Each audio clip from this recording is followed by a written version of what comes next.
Hello सभी को, जय श्री राम, राधे राधे।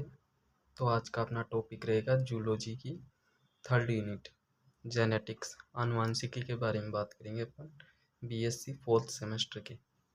ओके, तो चलो देखते हैं। स्टार्टिंग कुछ साइंटिस्ट उनके नाम देख लेते हैं। आनुवंशिकी शब्द किसने दिया था? बैटसन ने। आनुवंशिकी शब्द किसने दिया? बैटसन ने। आनुवंशिकी के जनक कौन है? Gregor John Mendel. आनुवंशिकी के जनक कौन है? Gregor John Mendel. आधुनिक आनुवंशिकता के जनक कौन है? बैटसन। आनुवंशिकी शब्द बैटसन ने दिया एंड आधुनिक आनुवंशिकता के जनक बैटसन। कोशिकीय आनुवंशिकी के जनक कौन है? मूलर। और गुणसूत्रीय और प्रायोगिक आनुवंशिकी के जनक टी.एच. मॉर्गन यानी थॉमस हंट मॉर्गन है। फिर आनुवंशिकी के जनक कौन है? Gregor John Mendel. उसका परिचय देख लेते हैं। इसका नाम है जॉन मेंडल, उपाधि है ग्रेगर, जो 1848 में मिली थी और जन्म 22 जुलाई 1822 को हुआ। जन्म स्थान कौन सा है? सिलीसिया ग्राम, ब्रून सिटी, हेजनवर्ल्ड राज्य, ऑस्ट्रिया, यूरोप महाद्वीप में। मृत्यु कब हुई? 6 जनवरी 1884 को। मृत्यु का कारण क्या था? वृक्कशोथ बीमारी के कारण हुई। उम्र 61 वर्ष। प्रायोगिक वर्ष कौन सा था? 1856 से 1863, 7 साल तक। प्रायोगिक पादप कौन सा था? उद्यान मटर, पाइसम सेटाइवम। मटर में गुणसूत्र 2n=14। मटर के अलावा मेंडल ने हिरासियम पादप पर अध्ययन किया था। हिरासियम का कुल कौन सा होता है? हेस्टेरेसी। मेंडल की किताब का नाम क्या था? ब्रून सोसाइटी ऑफ नेचुरल हिस्ट्री, जो 1865 में प्रकाशित हुई। इस किताब का परिवर्तित नाम क्या था? फ्लोरा। आनुवांशिक वर्ष कौन सा था? 1865। मेंडलवाद की पुनर्खोज सन 1900 में हुई थी। बुक का परिवर्तित नाम कार्ल कोरेंज ने दिया था। ओके, और मेंडल ने मटर की 34 किस्मों का अध्ययन किया था। आगे चलते हैं।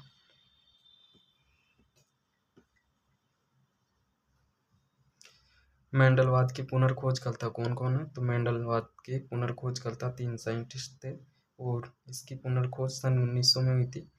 फर्स्ट है ऑस्ट्रिया के एरिक वॉन शेरमक, इसने मक्का के पादप पर अध्ययन किया था। सेकंड है हॉलैंड का ह्यूगो डी ब्रिज, हॉलैंड का ह्यूगो डी ब्रिज, इसने अलग अलग पुष्पीय पादपों पर अध्ययन किया।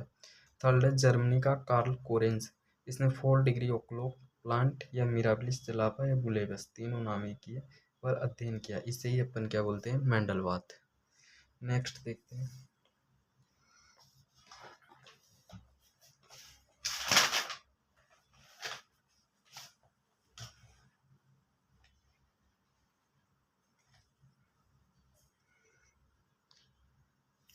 मेंडल ने अपने प्रयोग में 7 अलग अलग लक्षणों को लिया था।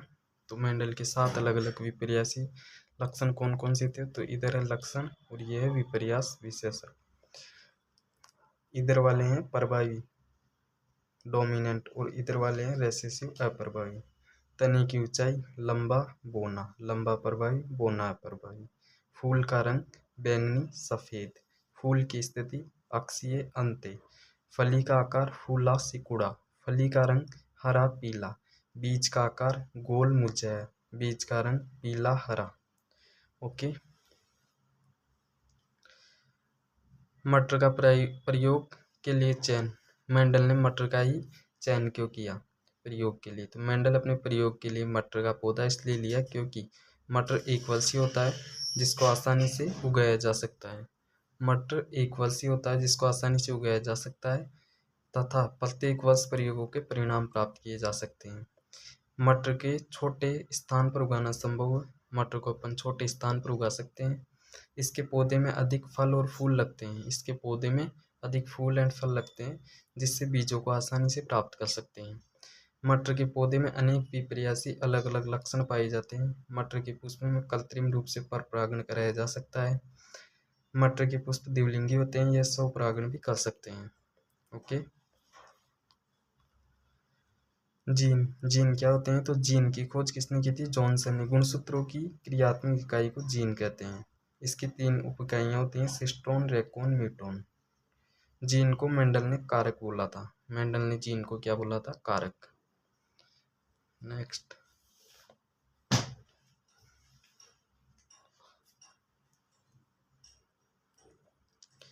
जीन गुणसूत्रों पर पाए जाते हैं। मेंडल ने जीन को कारक कहा। और एफ क्या होता है? फीलियल यानी पीढ़ी।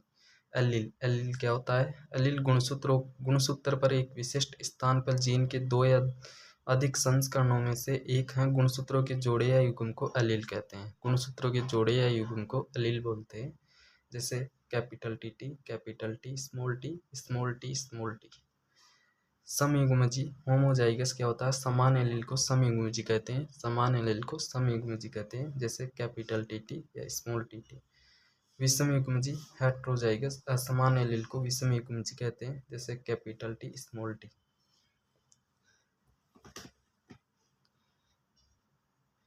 प्रभावी लक्षण क्या होते हैं? Dominant character. जो लक्षण F1 पीढ़ी में दिखाई देते हैं उन्हें प्रभावी लक्षण कहते हैं। अप्रभावी लक्षण रेसेसिव। जो लक्षण F1 पीढ़ी में दिखाई नहीं देते उन्हें रेसेसिव कहते हैं।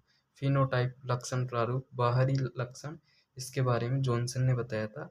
और जीनोटाइप, जीन प्रारूप, आंतरिक लक्षण।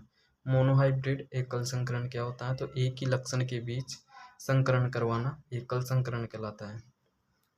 ये कैपिटल टी लंबा है, प्रभावी, डोमिनेंट, और स्मॉल टी बोना, अप्रभावी। F1 पीढ़ी में कैपिटल टी स्मॉल टी यानी लंबा।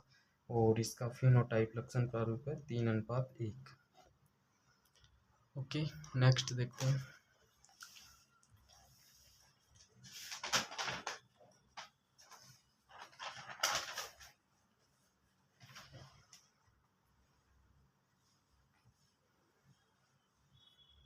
और जीनोटाइप होगा उसका 1:2:1। ओके,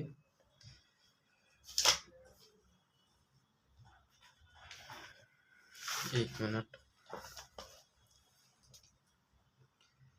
बाहरी लक्षण क्या होते हैं? फिनोटाइप, लक्षण प्रारूप, जिसे अपन बाहर से देख सकते हैं। और जीन प्रारूप यानी जीनोटाइप, आंतरिक लक्षण होते हैं।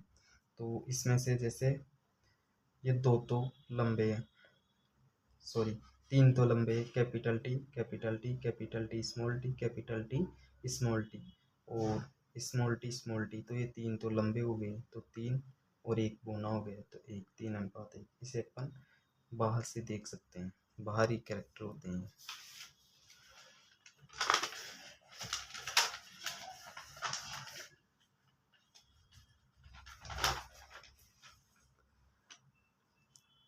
और जीनोटाइप या जीन प्रारूप 1:2:1, जिसे अपन बाहर से नहीं देख सकते, आंतरिक लक्षण होते हैं। जैसे इसमें देखो, इसमें ऐसा पूरे बॉक्स में एक ही है, कैपिटल टी एक ही है पूरे में। कैपिटल टी स्मॉल टी 2 बार है, और स्मॉल टी एक बार है, तो 1 2 1। ये हो गया जीनोटाइप, जीन प्रारूप। ओके, नेक्स्ट देखते हैं।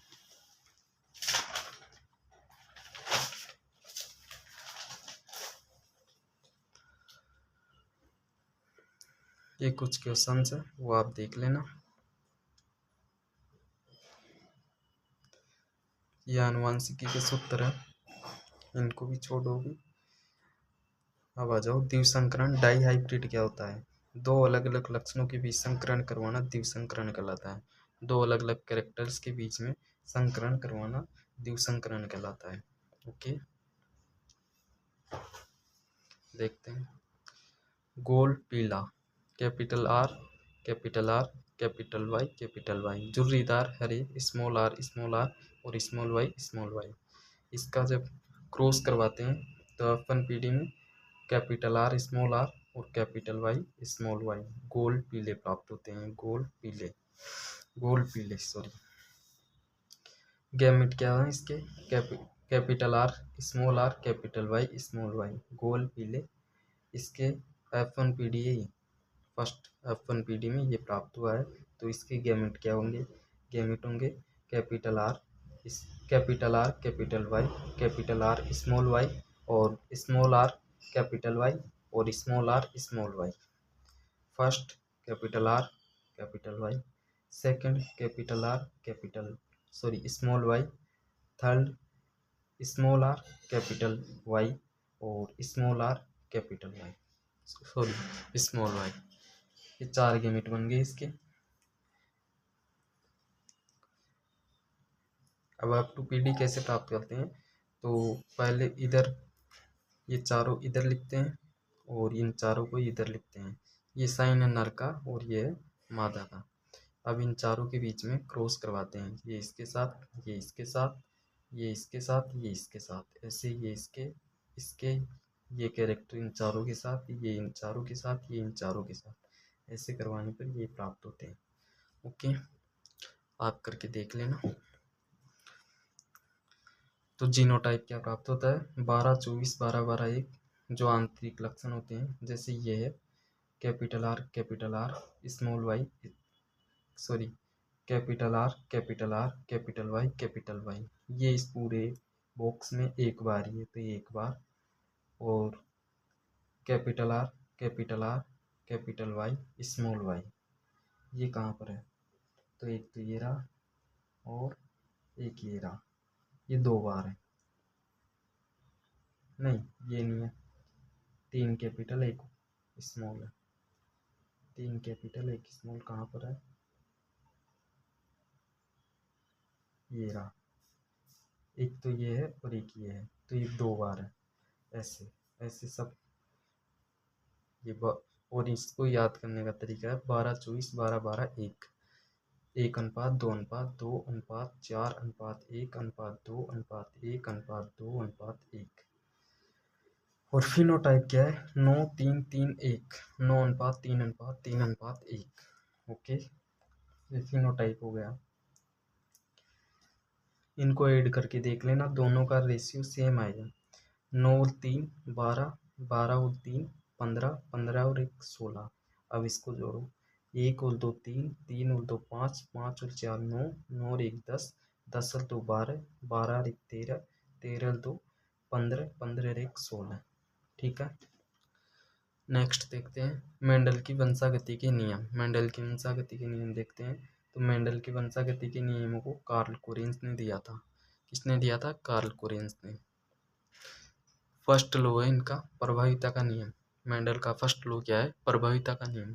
प्रभाविता का नियम क्या कहता है, इस नियम के अनुसार जो लक्षण F1 पीढ़ी में दिखते हैं उन्हें प्रभावी लक्षण कहते हैं, तथा जो लक्षण F1 पीढ़ी में दिखाई नहीं देते उन्हें अप्रभावी लक्षण कहते हैं। तो जो लक्षण F1 पीढ़ी में दिखाई देंगे वो प्रभावी और जो दिखाई नहीं देंगे वो अप्रभावी। ओके, यह नियम एकल संकरण की F1 पीढ़ी पर आधारित है। यह नियम एकल संकरण की F1 पीढ़ी पर आधारित है। प्रभाविता के नियम में कारक जोड़े में होते हैं। प्रभाविता के नियम कारक जोड़े में होते हैं। इस नियम को लक्षणों का निर्धारण कारक जीन करते हैं। इस नियम में लक्षणों का निर्धारण कौन करते हैं, जीन। नेक्स्ट देखते हैं।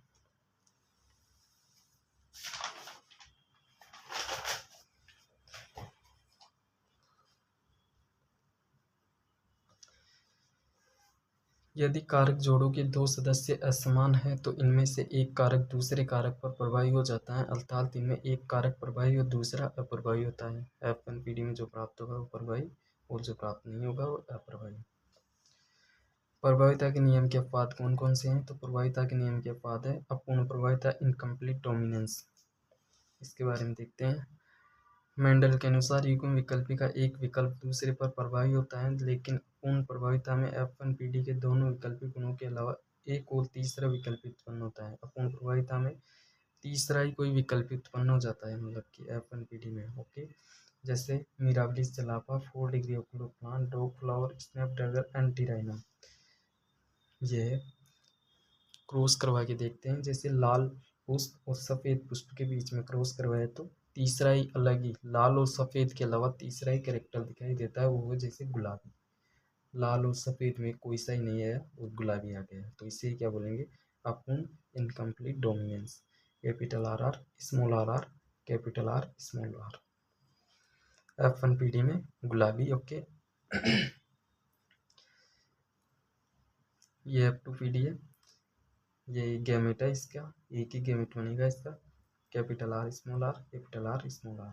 ये इसके साथ कैपिटल आर आर और ये इसके साथ कैपिटल आर स्मॉल आर, ये कैपिटल आर स्मॉल आर और के small R small R. Okay, तो फिनोटाइप क्या हो गया, 1 2 1, ये एक बार है, ये 2 बार है, ये एक बार है। और जीनोटाइप क्या हुआ, जीनोटाइप भी हो गया 1 2 1, जीनोटाइप भी क्या होगा इसमें 1 2 1, जीनोटाइप 1 2 1, फिनोटाइप भी 1 2 1, लाल गुलाबी सफ़ेद। ओके, नेक्स्ट देखते हैं सहप्रभाविता कोडोमिनेंस क्या होती है। ये सेकंड अपवाद है प्रभाविता के नियम का। तो प्रभावी और अप्रभावी दोनों एलील जब स्वतंत्र रूप से अपनी अभिव्यक्ति प्रदर्शित करते हैं तो उसे सहप्रभाविता कहते हैं। प्रभावी एंड अप्रभावी दोनों एलील जब स्वतंत्र रूप से अपनी अभिव्यक्ति प्रदर्शित करते हैं तो उसे सहप्रभाविता कहते हैं। जब प्रभावी और अप्रभावी दोनों एलील अपनी अभिव्यक्ति साथ साथ प्रदर्शित करते हैं उसे सहप्रभाविता कहते हैं। ओके, आगे देखते हैं।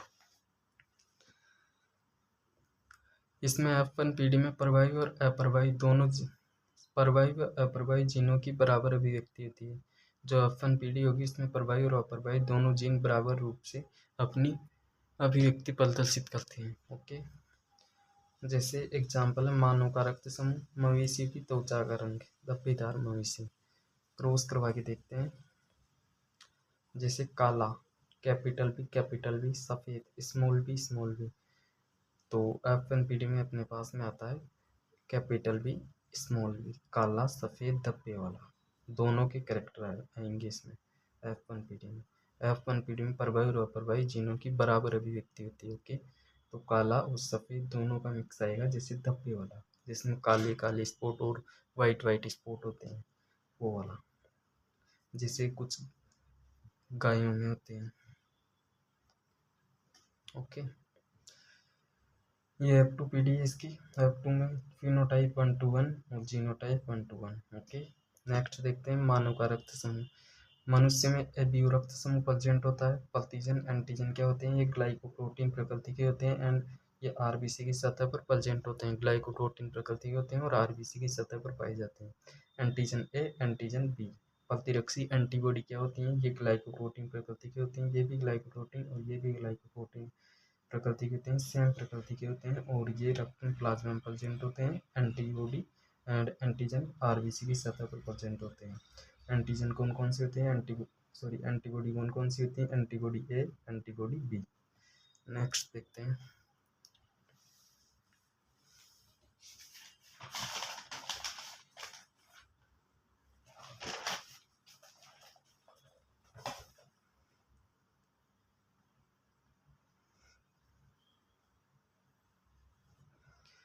ये ब्लड ग्रुप है ए बी ओ, ये एंटीजन एंटीबॉडी।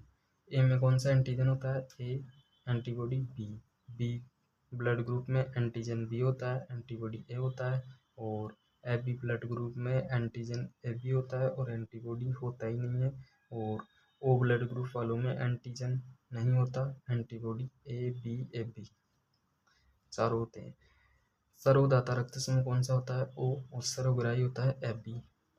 रक्त का नियंत्रण 3 प्रकार के एलील करते हैं, IA, IB, I, small I. इसको छोड़ो, आप इसको देखो। जैसे IA, कैपिटल IA या IA स्मॉल आई, तो ब्लड ग्रुप कौन सा होगा, ए। IB या IB स्मॉल आई, तो ब्लड ग्रुप होगा बी। IA IB होगा तो ब्लड ग्रुप होगा AB। स्मॉल आई होगा तो ब्लड ग्रुप होगा O। सेकंड है पृथक्करण का ये विसंयोजन का नियम या युग्मकों की शुद्धता का नियम। पृथक्करण के नियम के अनुसार युग्मक, सेकंड लो है, पृथक्करण के नियम के अनुसार युग्मक बनने के दौरान गुणसूत्र युग्म के एलील अलग अलग युग्मकों में हो जाते हैं, अर्थात प्रत्येक युग्म में कोई भी एलील होने की समान संभावना नहीं रहती। यह नियम एकल संकरण की F2 पीढ़ी पर आधारित है, प्रभाविता का F1 पीढ़ी पर और ये F2 पीढ़ी पर। यह मेंडल का सत्य नियम है क्योंकि इसका कोई अपवाद नहीं है। ओके, सेकंड अलग डेफिनेशन हो रही है इसकी। एक युग्मक निर्माण के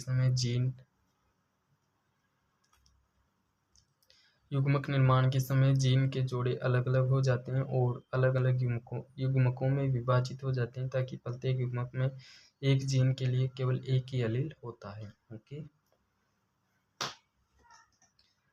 इसका जीनोटाइप 3 1 और फिनोटाइप 1 2 1। ओके, नेक्स्ट देखते हैं थर्ड लॉ स्वतंत्र अपव्यवन का नियम। इस नियम के अनुसार जब दो लक्षणों की वंशानुगति होती है तो वे अपना प्रभाव स्वतंत्र रूप से अलग अलग दिखाते हैं। जब दो लक्षणों की वंशागति होती है तो वो अपना प्रभाव स्वतंत्र रूप से अलग अलग दिखाते हैं, अर्थात एक लक्षण की वंशागति दूसरे लक्षण पर निर्भर नहीं करती। एक लक्षण की वंशागति दूसरे लक्षण पर निर्भर डिपेंड नहीं करती। यह नियम तीव्रसंकरण प्रयोग पर आधारित है। यह नियम किस पर आधारित है? तीव्रसंकरण नियम पर, प्रयोग पर। सहलगनता या लिंकेज इस नियम का अपवाद है। स्वतंत्र अपव्यवन नियम का अपवाद क्या है? सहलगनता या लिंकेज। और लिंकेज या सहलगनता के बारे में किसने बताया? Thomas and Morgan. नेक्स्ट देखते हैं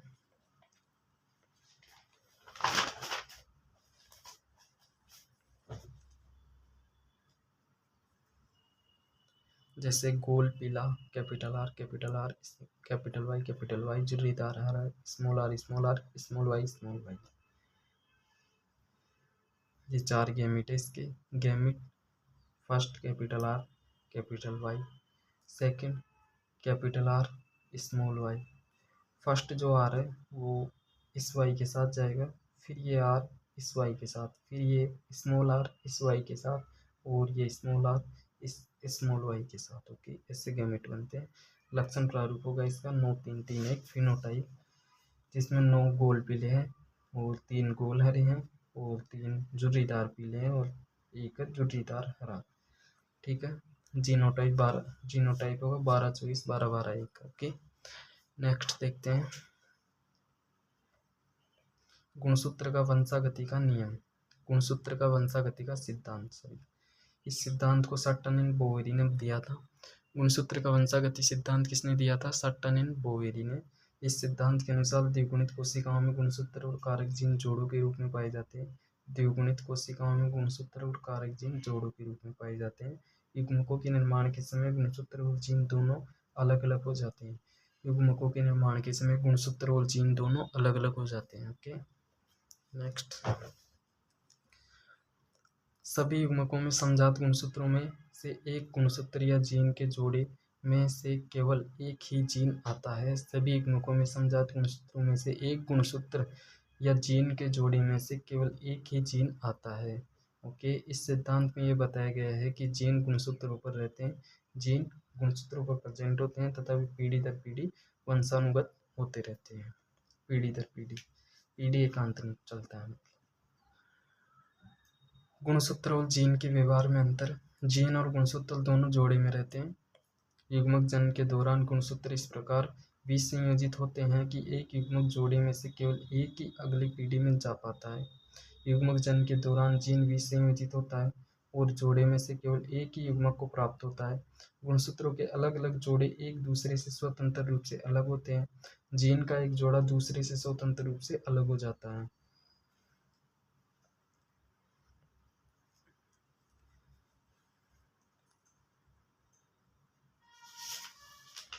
ये आप देख लेना। ये गुणसूत्र है G1 पेज में, G2 पेज में ऐसे हो जाएंगे। अल्पपूर्ण फर्स्ट पश्चावस्था आएगी, फिर अल्पसूत्रण सेकंड पश्चावस्था, फिर जनन कोशिका, चारों अलग अलग हो जाएंगे। फिर अल्पसूत्रण फर्स्ट पश्चावस्था, जिसमें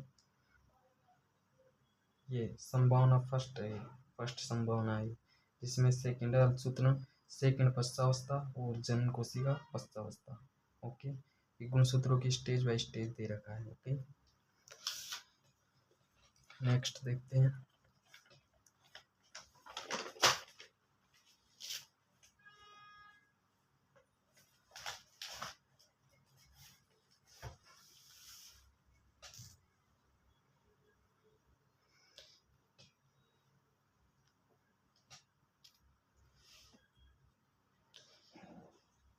ये सेकंड संभावना अल्पसूत्रण फर्स्ट पश्चावस्था की, ये अल्पसूत्रण सेकंड पश्चावस्था की, एंड ये जनन कोशिका है और ये पश्चावस्था है। ओके, डायग्राम आप देख लेना। नेक्स्ट देखते हैं मॉर्गन ने फल मक्खी ड्रोसोफिला मेलानोगास्टर पर काम किया था। मॉर्गन ने किस पर काम किया?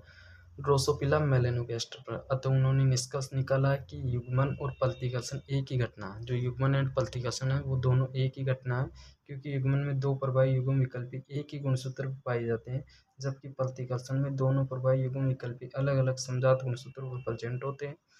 एक ही गुणसूत्रों में स्थित जीनों में वंशागत के समय साथ साथ रहने की प्रवृत्ति को ही सहलगनता कहते हैं। एक ही गुणसूत्रों में स्थित जीनों में वंशागत के समय साथ साथ रहने की प्रवृत्ति को सहलगनता कहते हैं। ओके।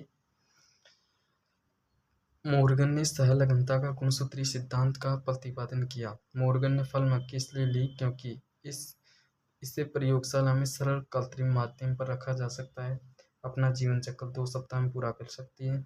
इनमें एक मैथुन से बहुत सी संततियां उत्पन्न हो जाती हैं। इसमें नर और मादा को आसानी से पहचाना जा सकता है।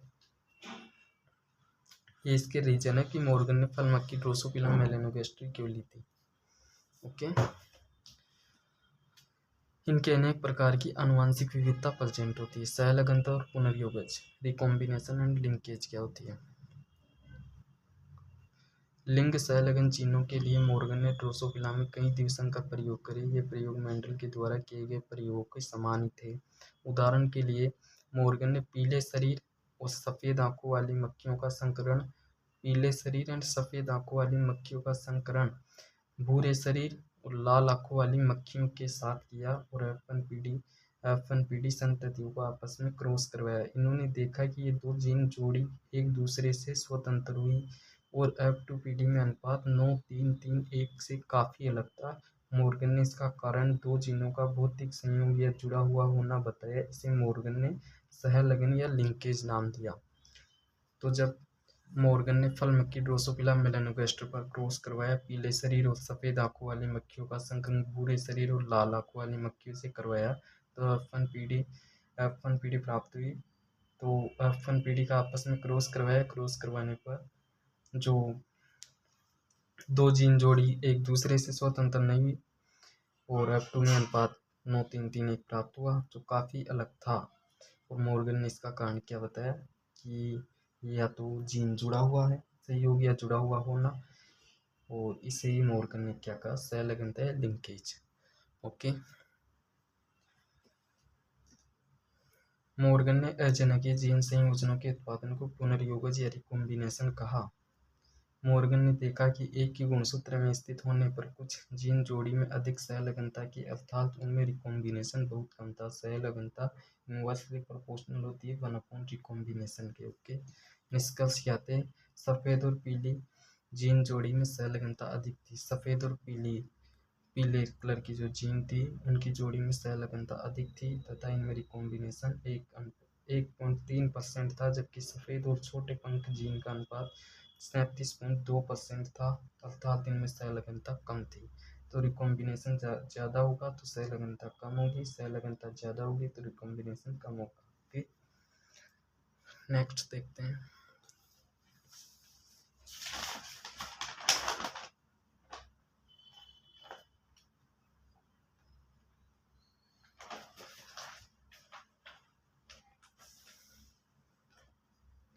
सहलगनता इनवर्सली प्रोपोर्शनल होती है जीन के मध्य दूरी। सहलगन जीन एक ही गुणसूत्र पर उपस्थित जीन को सहलगन जीन कहते हैं। ABC तीनों लिंक जीन है, सहलगन जीन है।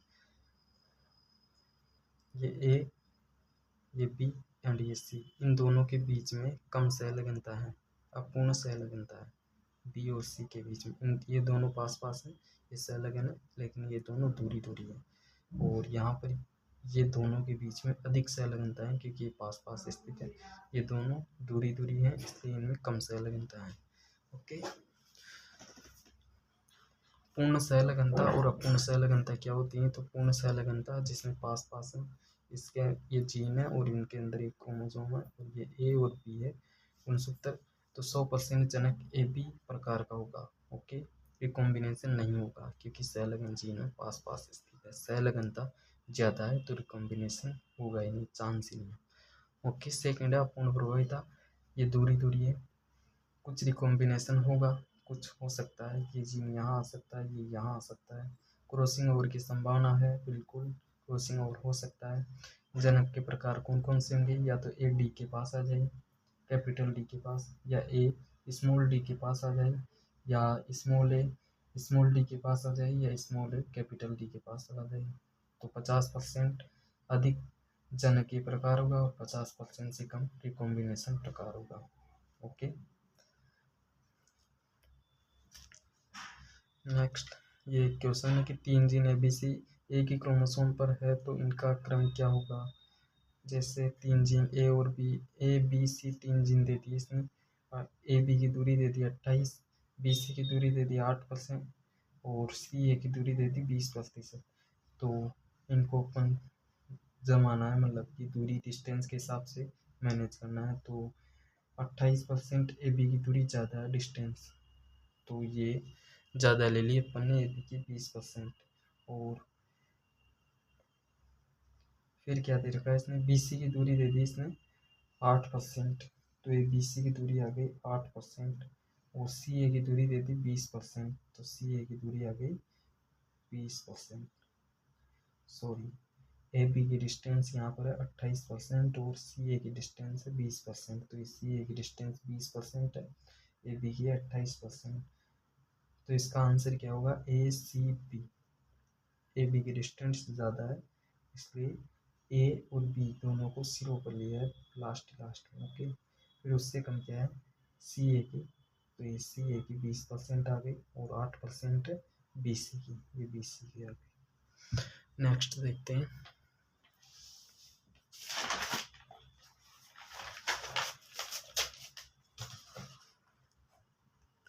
ऐसे ये दूसरा दिया है 3 जीन XYZ और इनकी डिस्टेंस दे दी अपने को, तो बताना है क्या है आंसर आएगा इसका, तो XZY आंसर इसका। नेक्स्ट है बहुजीनी वंशागति, और इसके बारे में किसने बताया था, बहुजीनी वंशागति के बारे में बताया था डेविल पोर्ट ने। इनमें एक से अधिक जीन एक ही लक्षण को नियंत्रित करते हैं, इसे बहुजीनी वंशागति कहते हैं। बहुजीनी वंशागति किसे कहते हैं, जिनमें एक से अधिक जीन एक ही लक्षण को नियंत्रित करते हैं, इसे बहुजीनी वंशागति कहते हैं। एक से अधिक कैरेक्टर एक ही एक से अधिक जीन एक ही लक्षण को नियंत्रित करते हैं। बहुत सारे जीन होंगे वो एक ही लक्षण को नियंत्रित करते हैं, उसे बहुजीनी वंशागति। बहुजीनी मतलब बहुत सारे जीन एक ही लक्षण को नियंत्रित करेंगे। जैसे मानव में त्वचा का रंग 3 प्रकार का, मानव की आंखों का रंग 9 प्रकार का, मानव में ऊंचाई, ये इसके एग्जाम्पल है बहुजीनी वंशागति। मानव में त्वचा का रंग 3 प्रकार के जीन निर्धारित करते हैं, और ये कैपिटल है, capital B, small capital C, और हल्का रंग जो देते हैं वो है small A, small B, small C. Next है बहुप्रभाविता, इसमें एक जीन से एक से अधिक लक्षणों का नियंत्रण होता है। बहुप्रभाविता क्या है, जिसमें एक जीन से, इसमें तो बहुत सारे जीनों से एक ही लक्षण को नियंत्रित करते हैं, और इसमें एक जीन से अधिक लक्षणों का नियंत्रण होता है, जैसे PKU फिनाइल कीटो यूरिया बोलते हैं। नेक्स्ट लिंग निर्धारण गुणसूत्रों की खोज किसने की थी, स्ट्रोसबर्गर ने। गुणसूत्र की खोज किसने की, स्ट्रोसबर्गर ने। गुणसूत्र को अक्सगाई नाम किसने दिया था, हैंकिंग ने। गुणसूत्र नाम किसने दिया, वाल्डेयर ने। प्रकार XY प्रकार का जो मनुष्य में होता है, नर में क्या होते हैं, क्रोमोजोम। XY मादा में होते हैं XX समयुग्मजी होमोगेमिट, XY विषमयुग्मजी हेट्रोगेमिट। विषमयुग्मजी लिंग का निर्धारण करते हैं, जो विषमयुग्मजी होते हैं वो लिंग का निर्धारण करते हैं।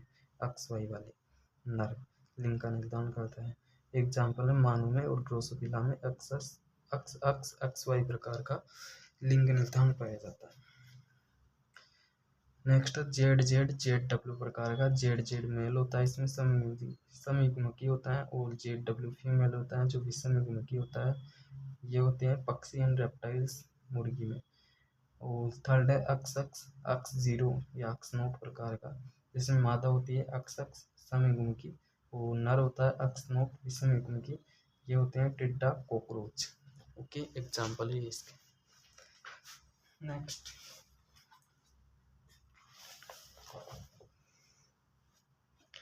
मानव में लिंग निर्धारण, जिसे 50% गर्ल्स और 50% बॉयज के कैरेक्टर है ये।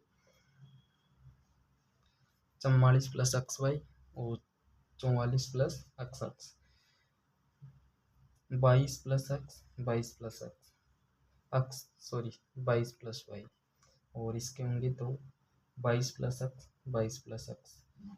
जब क्रॉस करवाते हैं तो 50-50% प्राप्त होता है, 50% गल के 50% बोई के। ओके, ये आप देख लेना। नेक्स्ट देखते हैं, मधुमक्खी में लिंग निर्धारण उस मधु द्वारा प्राप्त क्रोमोसोम गुणसूत्र समुच्चय की संख्या पर निर्भर करता है। एक शुक्राणु एवं अंडे के युग्मन से उत्पन्न संतति एक मादा रानी तथा श्रमिक मधु में विकसित होते हैं। एक अनिषेचित अंडे अनिषेक जन पार्थेनोजेनेसिस द्वारा पूमधु नल भ्रूण में विकसित हो जाते हैं। अनिषेचित अंडे से भ्रूण का निर्माण होता है, अनिषेक जन से, जो बिना निषेचन के विकसित हो जाते हैं ड्रोन। ओके, मधुमक्खी में इसका अर्थ यह है कि नर मधु में क्रोमोसोम की संख्या मादा मधु की अपेक्षा अधिक होती है, आधी होती है सॉरी। मादा मधु द्विगुणित होती है जिसमें 32 क्रोमोसोम होते हैं तथा मधु अगुणित होता है अर्थात 16 क्रोमोसोम होते हैं। इसे अगुणित की द्विगुणित लिंग निर्धारण प्रणाली होते हैं।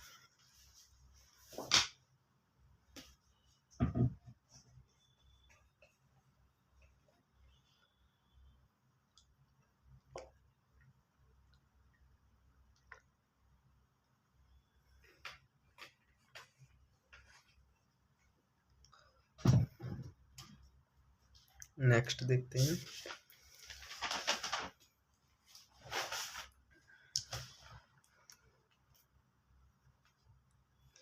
इसके विशिष्ट अभिलक्षण होते हैं जैसे कि नर समसूत्री विभाजन द्वारा शुक्राणु उत्पादित करते हैं, उनके पिता नहीं होते हैं अतः उनके पुत्र नर संतति नहीं हो सकते हैं, परंतु उनके मादा होते हैं तथा पोते हो सकते हैं। ओके, मधुमक्खियों में पिता नहीं होते हैं। ठीक है, नेक्स्ट, अगुणित हैप्लॉइड द्विगुणित डिप्लॉइड प्रकार का मधुमक्खी में होता है। n बराबर 16 2 n इक्वल्स टू 32। अनिषेक जन पार्थेनोजेनेसिस द्वारा नर ड्रोन बनते हैं और मादा निषेचन फर्टिलाइजेशन से बनती है। रानी मधुमक्खी में मियोसिस अलसूत्री विभाजन से रानी में 2 n इक्वल्स टू 32 क्रोमोसोम और मियोसिस अलसूत्री विभाजन द्वारा n अंडाणु बनता है। जो बिना निषेचन से बनते हैं वो नर ड्रोन कहलाते हैं, और जो निषेचन से बनते हैं शुक्राणु और 2 n रानी रॉयल जेली खाती है, 2 n होती है, और श्रमिक ये जो 2 n होते हैं ये भी, और ये बांझ होते हैं। ठीक है, नेक्स्ट देखते हैं, उत्परिवर्तन सोल्टेशन क्या होता है, तो म्यूटेशन उत्परिवर्तन, इसके बारे में ह्यूगो डी व्रीज ने बताया था। म्यूटेशन के बारे में किसने बताया, ह्यूगो डी व्रीज में।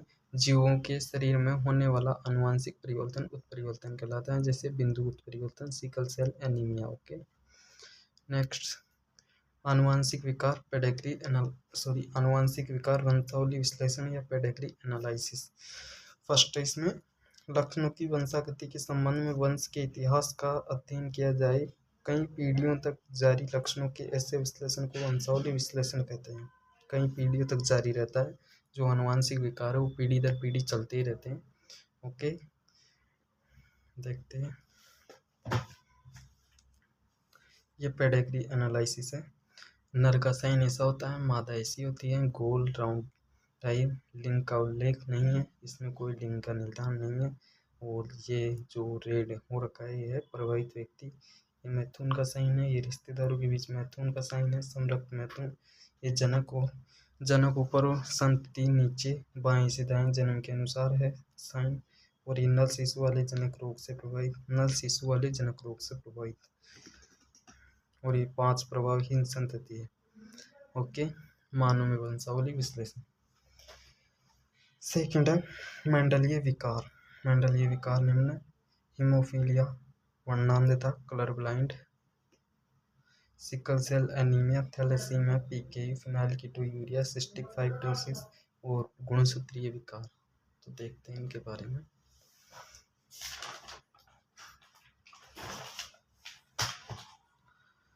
फर्स्ट है हीमोफीलिया, इसके बारे में किसने बताया, जॉन ओटो ने। हीमोफीलिया के बारे में किसने बताया था, जॉन ओटो ने। इंग्लैंड की रानी विक्टोरिया में खोजा गया था, और इस रोग में रक्त का थक्का नहीं बनता है। इस रोग में रक्त का थक्का नहीं बनता है। रक्त का थक्का 13 कारक मिलकर बनाते हैं। इसमें जीन अक्ष गुणसूत्रों पर अप्रवाही, अक्ष गुणसूत्र पर जीन अप्रवाही होता है, रेसेसिव। ओके, प्रतीक सिंबल है इसके। जो अक्ष अक्ष होगा वो मादा होगी, अक्ष वाई नर होगा, अक्ष एच अक्ष रोगवाहक मादा, अक्ष एच रोगी मादा, अक्ष एच वाई रोगी नर। ये क्वेश्चन है इनके कुछ, वो आप देख लेंगे, बाकी सोल्व हो रखे हैं। ठीक है, आगे चलते हैं। हीमोफीलिया दो प्रकार का होता है। हीमोफीलिया ए, यह एंटीमोफिल ग्लोबुलिन प्रोटीन की कमी के कारण होता है। एंटीमोफिल ग्लोबुलिन की प्रोटीन की कमी के कारण हीमोफीलिया ए होता है। Next haemophilia B. Haemophilia B, यह थ्रोम्बोप्लास्टिन की कमी के कारण होता है, थ्रोम्बोप्लास्टिन की कमी। और थर्ड है sickle cell anaemia. Sickle cell anaemia क्या होता है? आनुवंशिक। यह अलिंग गुणसूत्र ऑटोसोम पर अप्रवाही जीन के कारण होता है। यह अलिंग गुणसूत्र पर अप्रवाही जीन के कारण होता है। इसमें नर और मादा दोनों जनक वाहक का काम करते हैं, दोनों ही वाहक का काम करते हैं। और इस रोग का नियंत्रण एलील का एक जोड़ा हीमोग्लोबिन ए और हीमोग्लोबिन एस करता है। रोग के लक्षण फिनोटाइप, 3 संभव जीनोटाइप में से केवल हीमोग्लोबिन एस वाले व्यक्तियों में दर्शित होते हैं। विषम युग्म की व्यक्ति रोग मुक्त होता है। जो विषम युग्म की व्यक्ति होता है वो रोग मुक्त होता है।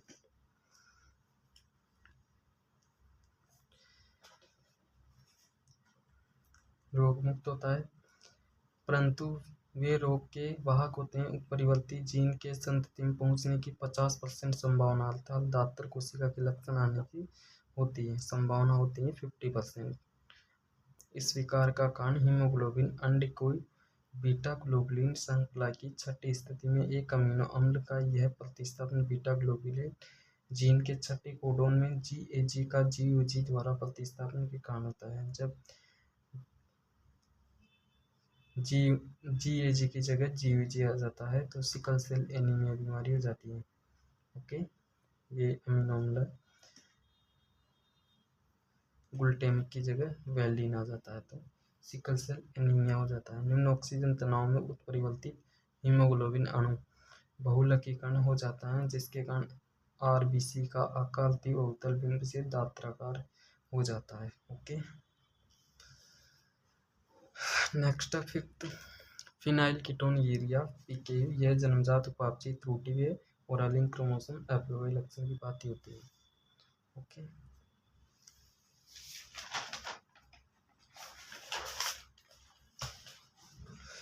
रोगी व्यक्ति में फिनाइल एलेनिन अमीनो अम्ल का टाइरोसिन अमीनो अम्ल में बदलने के लिए आवश्यक एक एंजाइम की कमी हो जाती है और परिणाम स्वरूप फिनाइल एलानिन एकत्रित होता है और फिनाइल पायरुविक अम्ल तथा अन्य व्युत्पन्नों में बदलता है।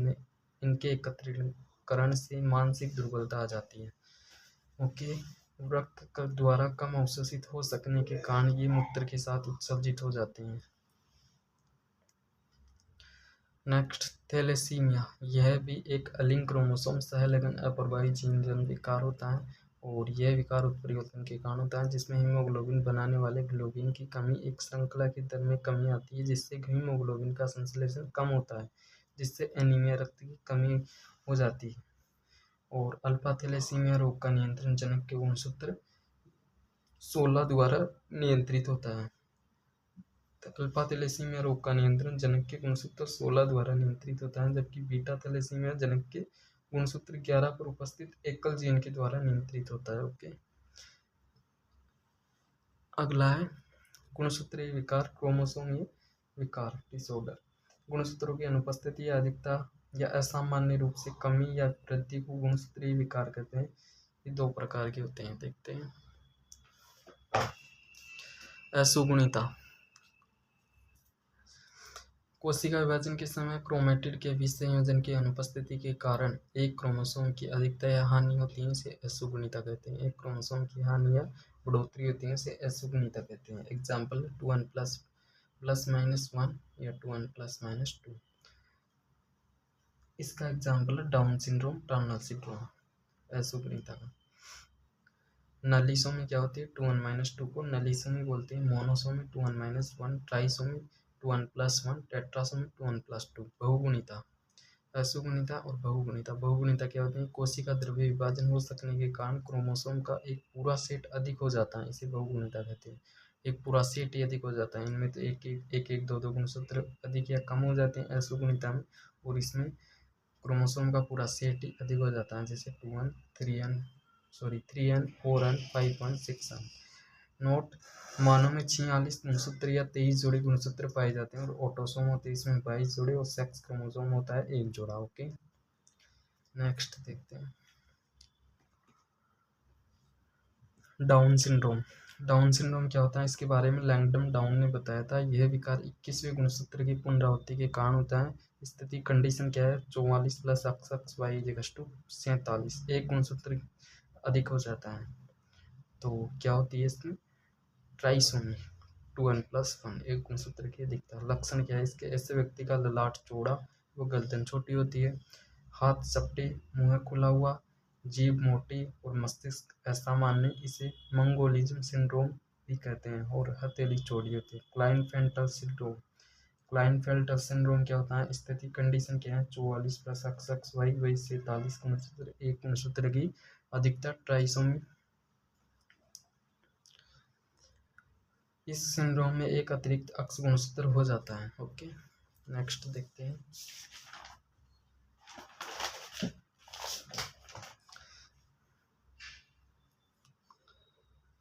लक्षण क्या है। ऐसे नर कमजोर मस्तिष्क वाले होते हैं, जो ऐसे नर होते हैं वो कमजोर मस्तिष्क वाले होते हैं। शरीर पर बाल कम होते हैं, छोटे स्तन वाले होते हैं। ऐसे पुरुष बांझ होते हैं, तब पुरुष मादा जैसे व्यवहार करता है। Okay, next Turner syndrome. Turner syndrome क्या होता है, यह विकार एक अक्ष गुणसूत्र की कमी के कारण होता है। तो कंडीशन क्या होगी, 44 + XX/Y = 45, फीमेल में होता है। लक्षण, ऐसी मादाएं बांझ होती हैं क्योंकि इनका अंडाशय कम विकसित होता है, और इनमें द्वितीयक भ्रूण लैंगिक लक्षणों का विकास होता है। ओके, फोर्थ है पटाउ सिंड्रोम। पटाउ सिंड्रोम क्या होता है, इसमें 13वां गुणसूत्र अधिक होता है। लक्षण, इसमें कटा हुआ तालु पाया जाता है। इसमें 13वां गुणसूत्र अधिक होता है, और इसमें कटा हुआ तालु प्रेजेंट होता है। फिफ्थ है एडवर्ड सिंड्रोम। 18वें गुणसूत्र की अधिकता के कारण होता है। लक्षण है अंगूठा छोटा और कान लटके हुए होते हैं। यही इन्हीं के बारे में शॉर्ट में। नेक्स्ट देखते हैं वर्णांधता।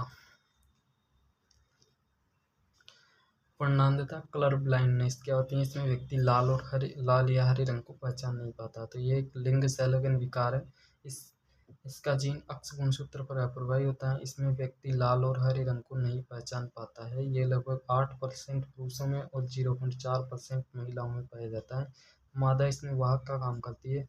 कुत्सिम भले अक्ष सामान्य मादा, अक्षी अक्ष रोगवाहक मादा, अक्षसी रोगी मादा, और अक्षसी Y रोगी नर, और XY सामान्य नर। ये क्वेश्चन दे रखा है, वो देख लेना आप। लास्ट टॉपिक है शायद टेस्ट क्रॉस, जांच संकरण, परीक्षा संकरण, तीनों एक ही नाम है। टेस्ट क्रॉस जांच संकरण बोलते हैं इसे, और इसी को परीक्षा संकरण। जब F1 पीढ़ी का क्रॉस अप्रवाही जनक रेसेसिव के साथ करवाते हैं तो उसे टेस्ट क्रॉस कहते हैं। प्रवाही जनक अप्रवाही जनक, dominant recessive capital T, monohybrid का टेस्ट क्रॉस। फर्स्ट है मोनोहाइब्रिड का test cross, capital T small T F1 पीढ़ी कैपिटल टी स्मॉल टी। तो इसमें क्या होता है, F1 पीढ़ी का क्रॉस अप्रवाही के साथ, तो कैपिटल टी स्मॉल टी का स्मॉल टी के साथ क्रॉस करवाएंगे।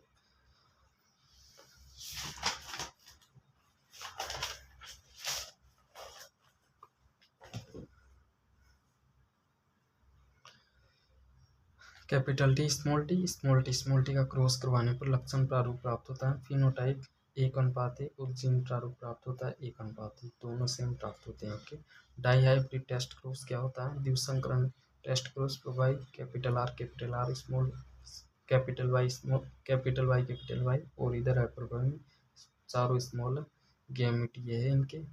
कैपिटल F1 पीढ़ी में capital R capital Y small Y gamete, ये इसके साथ capital R Y first. Second है capital R small Y, third है स्मॉल आर कैपिटल वाई, और फोर्थ है स्मॉल आर स्मॉल वाई। ये F1 पी डी हो गई। F2 पी डी में